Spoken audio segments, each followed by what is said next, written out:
राधे राधे दोस्तों, मैं आपका दोस्त समर्थ आपका स्वागत करता हूं आपके अपने YouTube चैनल ही ब्लैक बोर्ड में।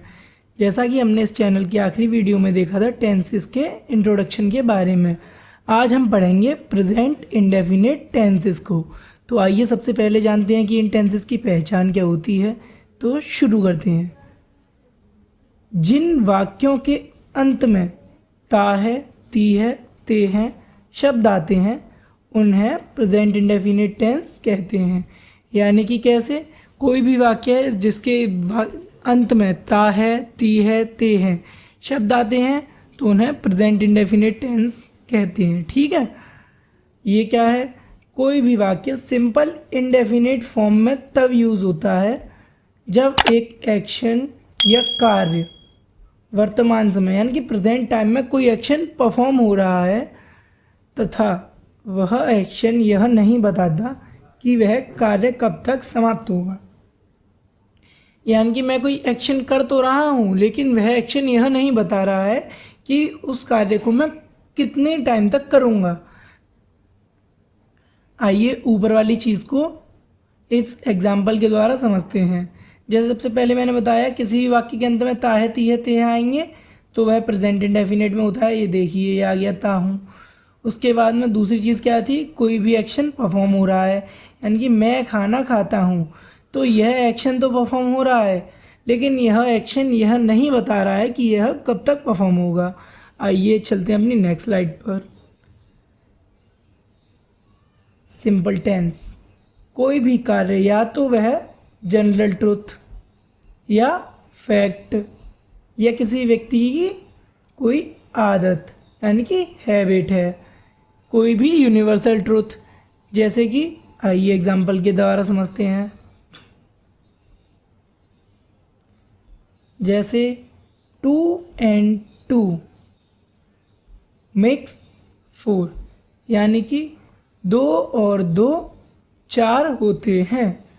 तो यह क्या है, यह एक यूनिवर्सल ट्रुथ है यानी कि यह एक सार्वभौमिक सत्य बात है कि 2 और 2 सदैव 4 होते हैं। इसका एक और एग्जाम्पल देखते हैं यूनिवर्सल ट्रुथ का।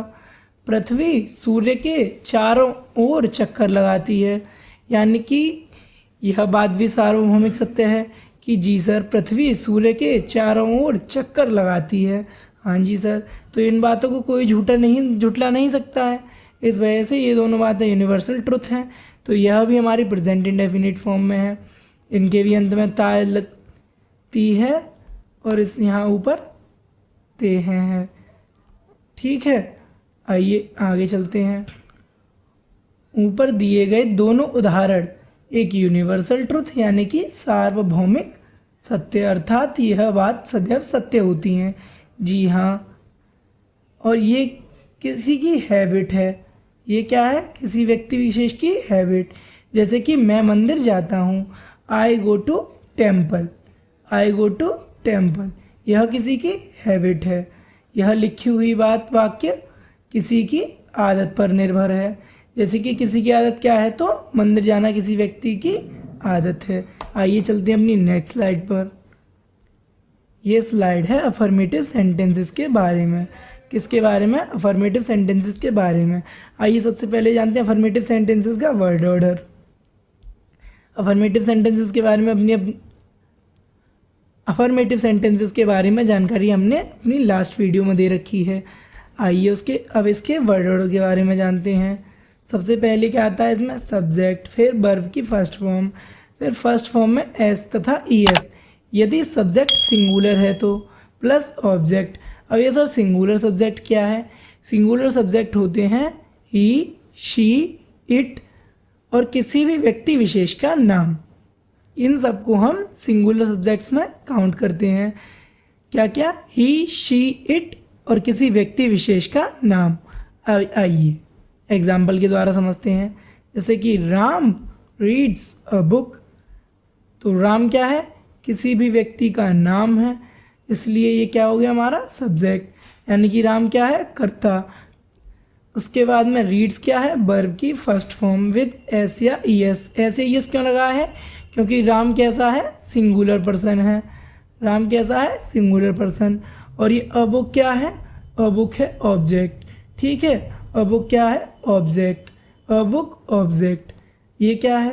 प्रेजेंट इंडेफिनिट टेंस में यदि सब्जेक्ट सिंगुलर है तो हम वर्ब की फर्स्ट फॉर्म ही यूज़ करेंगे तथा उसी फर्स्ट फॉर्म में एस या ई एस लगा देते हैं। एस या ई एस लगा देते हैं। जैसे कि इसका एक और एग्जांपल है, ये रहा, राम टीच इंग्लिश। राम क्या है? सिंगुलर पर्सन है।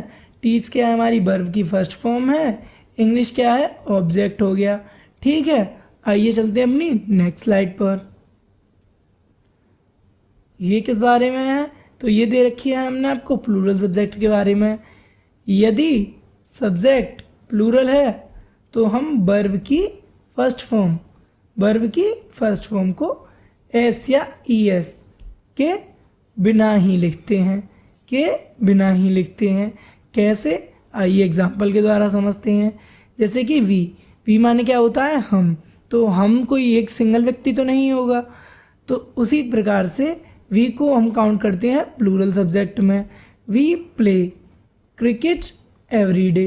We play cricket every day. तो यहाँ पर प्ले के साथ में ऐसे ई एस क्यों नहीं लगा? क्योंकि ये सब्जेक्ट कैसा था? प्लूरल। सब्जेक्ट कैसा था? ये प्लूरल। इस वजह से हमने एस या ई एस का प्रयोग नहीं किया। आइए, ये क्या लिखी है अलग से जानकारी नोट के रूप में? आई तथा यू के साथ एस या ई एस नहीं लगाते हैं। क्यों नहीं लगाते हैं सर? ऐसा क्यों? आइए, इन्हें सदैव प्लूरल की तरह ही ट्रीट करते हैं या मानते हैं। यानी कि यह सब्जेक्ट तो हैं जिन्हें हम सिंगुलर समझते हैं, लेकिन ये प्लूरल ही होते हैं। ये बोले तो किसी सिंगल व्यक्ति के लिए जाते हैं, जैसे कि आई यानी कि मैं और यू यानी कि तुम, परंतु इनको हम किसकी तरह ही ट्रीट करते हैं? प्लूरल की तरह। आशा है आपको ये बात समझ में आई होगी। आइए चलते हैं अपनी नेक्स्ट स्लाइड की ओर, जो इसमें हम सीखेंगे नेगेटिव सेंटेंसेस के बारे में। नेगेटिव सेंटेंसेस क्या होते हैं ये हम आपको अपनी आखिरी वीडियो में बता ही चुके हैं। आइए सबसे पहले जानते हैं इसका वर्ड ऑर्डर, जो कि है कुछ इस प्रकार। सबसे पहले सब्जेक्ट, फिर प्लस डू या डज। इसमें वर्ब की फॉर्म में एस या ई एस का प्रयोग नहीं करते हैं। क्यों नहीं करते हैं? क्योंकि उनकी जगह पर हम प्रयोग करते हैं डू अथवा डज का। डू लगाते हैं हम प्लूरल सब्जेक्ट के साथ में तथा डज लगाते हैं हम सिंगुलर सब्जेक्ट के साथ में। उसके बाद में प्रयोग करते हैं हम नॉट का। फिर आती है हमारी वर्ब की फर्स्ट फॉर्म प्लस ऑब्जेक्ट। इसका हमने एग्जाम्पल आपको कुछ इस प्रकार दे ही रखा है, जैसे कि राम किताब नहीं पढ़ता है।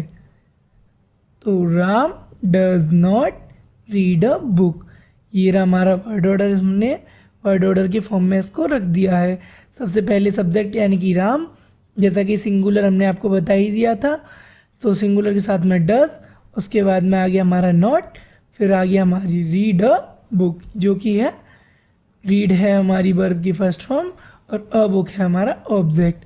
आइए इसको देखते हैं ये क्या है। नेगेटिव वाक्यों में डू अथवा डज लगाकर नॉट का उपयोग करते हैं। सिंगुलर पर्सन्स के साथ डज तथा प्लूरल पर्सन्स के साथ डू का प्रयोग करते हैं। डू अथवा डज लगाने के बाद एस या ई एस का प्रयोग नहीं करते हैं। आपको एग्जाम्पल के थ्रू हमने समझा ही दिया है। इसका एक एग्जाम्पल और है, जो कि है प्लूरल सब्जेक्ट के लिए। हम क्रिकेट नहीं खेलते हैं। हम क्रिकेट नहीं खेलते हैं। तो हमने हम के लिए प्रयोग किया है वी, और वी आता है प्लूरल में, तो इसके लिए हमने लगाया है डू। उसके बाद में नहीं आएगा तो नॉट। इसके बाद में वर्ब की फर्स्ट फॉर्म प्ले, उसके फिर ऑब्जेक्ट। आइए चलते हैं नेक्स्ट स्लाइड की ओर, जो कि है इंटेरोगेटिव सेंटेंसेस के बारे में। इंटेरोगेटिव सेंटेंसेस के बारे में इसमें हम सबसे पहले लगाते हैं हेल्पिंग वर्ब। इसमें हम सबसे पहले यूज़ करते हैं हेल्पिंग वर्ब का, जिससे हमारे सेंटेंस की क्या होती है स्टार्टिंग किससे होती है? हेल्पिंग वर्ब से। तो सबसे पहले डू अथवा डज। सबसे पहले क्या? डू अथवा डज। उसके बाद में सब्जेक्ट प्लस नॉट। नॉट कब आएगा? जब सेंटेंस में हमें नॉट दिया जाएगा। इसके बारे में भी हम आपको आगे बताएंगे। उसके बाद में वर्ब की फर्स्ट फॉर्म प्लस ऑब्जेक्ट, उसके प्लस ऑब्जेक्ट। हेल्पिंग वर्ब को हम सब्जेक्ट से पहले लिखेंगे और डू या डस है हमारी हेल्पिंग वर्ब। तो यहाँ पर ये रहा उसका एग्जाम्पल, क्या राम किताब पढ़ता है, क्या राम किताब पढ़ता है। तो डज, क्योंकि राम है सिंगुलर तो इसलिए आया हमारा डज, राम आ गया हमारा सब्जेक्ट, रीड आ गई हमारी वर्ब की फर्स्ट फॉर्म और बुक क्या है ऑब्जेक्ट। ठीक है, इसके बाद में हमारा एक प्लूरल का एग्जाम्पल है, क्या हम फुटबॉल खेलते हैं, क्या हम फुटबॉल खेलते हैं। डू, डू किस लिए है, क्योंकि ये प्लूरल है। इसके बाद में ये क्या है सब्जेक्ट, ये क्या है वर्ब की फर्स्ट फॉर्म और ये है हमारा ऑब्जेक्ट। ये रहा हमारा पूरा वर्ड ऑर्डर हमने यहाँ पर फिट कर दिया है।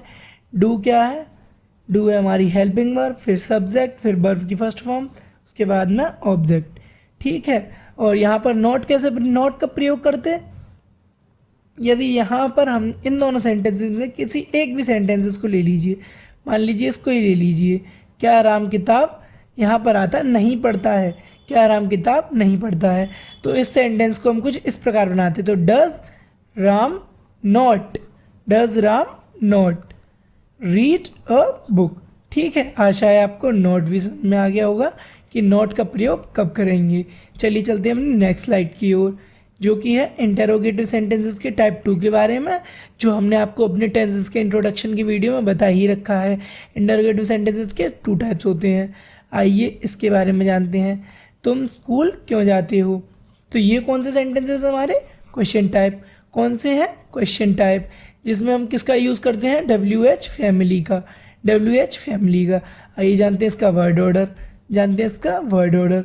सबसे पहले लाएंगे हम क्वेश्चन वर्ड, उसके बाद में हेल्पिंग वर्ब, फिर सब्जेक्ट, फिर इसमें भी नॉट। यदि सब नॉट तब यूज़ करेंगे जब सेंटेंसेस में हमें दिया होगा, उसके बाद में वर्ब की फर्स्ट फॉर्म, वर्ब की फर्स्ट फॉर्म प्लस ऑब्जेक्ट।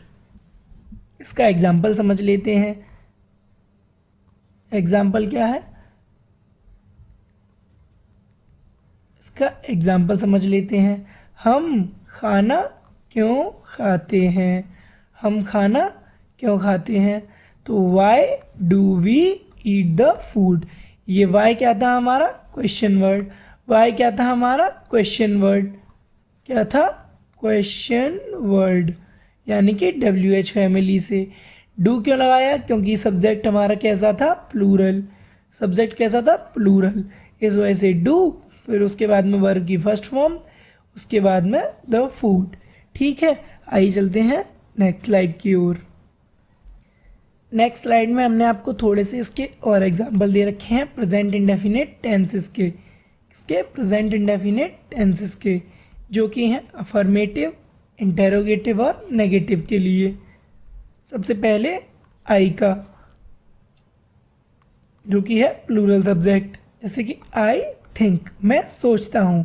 इसमें हमने ऐसे यस नहीं लगाया क्योंकि सब्जेक्ट कैसा है हमारा प्लूरल, सब्जेक्ट कैसा है हमारा प्लूरल। उसके बाद में इंटेरोगेटिव डू, डू क्यों है, क्योंकि सब्जेक्ट अगेन प्लूरल है आई, और उसके बाद में थिंक वर्ब की form, I do not think. इसी प्रकार से नेगेटिव में भी हमने डू लगा दिया है क्योंकि सब्जेक्ट हमारा प्लूरल है, फुल स्टॉप। उसके बाद में अगला एग्जाम्पल है यू थिंक। यू भी हमने आपको बताया था कि इसको भी हम किसकी तरह ट्रीट करते हैं, प्लूरल की तरह। उसके बाद में इंटेरोगेटिव में भी डू है क्योंकि प्लूरल की तरह इसको ट्रीट करना है, तो डू यू थिंक। इसके बाद में नेगेटिव में आ गए हम you do not think, you do not think plus full stop. आइए सिंगुलर सब्जेक्ट के लिए देखते हैं, जैसे कि ही थिंक्स, तो यहाँ पर हमने क्या यूज़ किया है, एस या ई एस, एस या ई एस। ठीक है, ही थिंक्स यानी कि वह सोचता है। और इसके बाद में इंटेरोगेटिव में आते हैं तो डज, डज क्यों है, क्योंकि सब्जेक्ट अगेन सिंगुलर है, इस वजह से डज ही थिंक। इसमें ऐसे ही एस नहीं लगाया क्योंकि यहाँ पर ऐसे ही एस आ गया हमारा डू के साथ। उसके बाद में he does not think, full stop. इसी प्रकार से हमने आपको दे रखा है एक शी के लिए एग्जाम्पल, किसके लिए, शी के लिए एग्जाम्पल। तो does she thinks and she does not think, जो कि ये है हमारा नेगेटिव में, ये है इंटेरोगेटिव में। आइए चलते हैं अपनी नेक्स्ट स्लाइड की ओर। इसमें हम आपको एक छोटी सी एडिशनल जानकारी दे देते हैं कि एस तथा ईएस का प्रयोग सिंगुलर के साथ में करते हैं, जिससे कि आपको ये याद रहे। सिंगुलर एक तरफ लिख लेते हैं, प्लूरल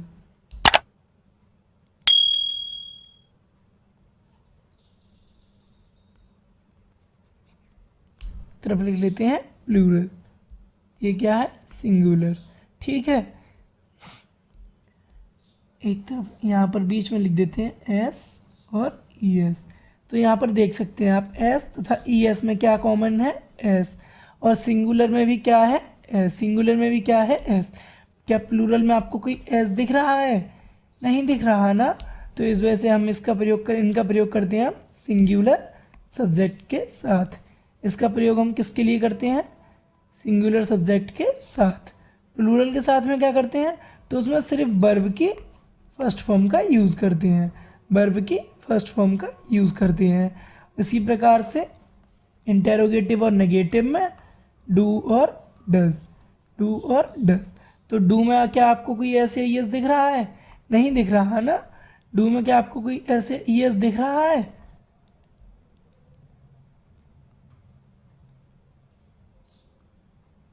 नहीं दिख रहा ना। डू में आपको कोई ऐसे ईएस, तो इस वजह से इसको हम किसके साथ में प्रयोग करेंगे? प्लूरल के साथ में। और डज में एस या ईएस आ रहा है, तो इसको अगेन हम किसके साथ में प्रयोग करेंगे? सिंगुलर के साथ में। किसके साथ में प्रयोग करेंगे? सिंगुलर के साथ में। आशा है आपको ये वीडियो पसंद आई होगी। तो हमारे इस वीडियो को लाइक करें, कमेंट करें एंड इस वीडियो को ज़्यादा से ज़्यादा शेयर करें। और हमारे चैनल, आपके अपने चैनल ई ब्लैक बोर्ड को सब्सक्राइब करें और बेल आइकन को दबाना ना भूलें। धन्यवाद। मिलते हैं आपसे अगली वीडियो में पास्ट इंडेफिनिट टेंसेस के साथ।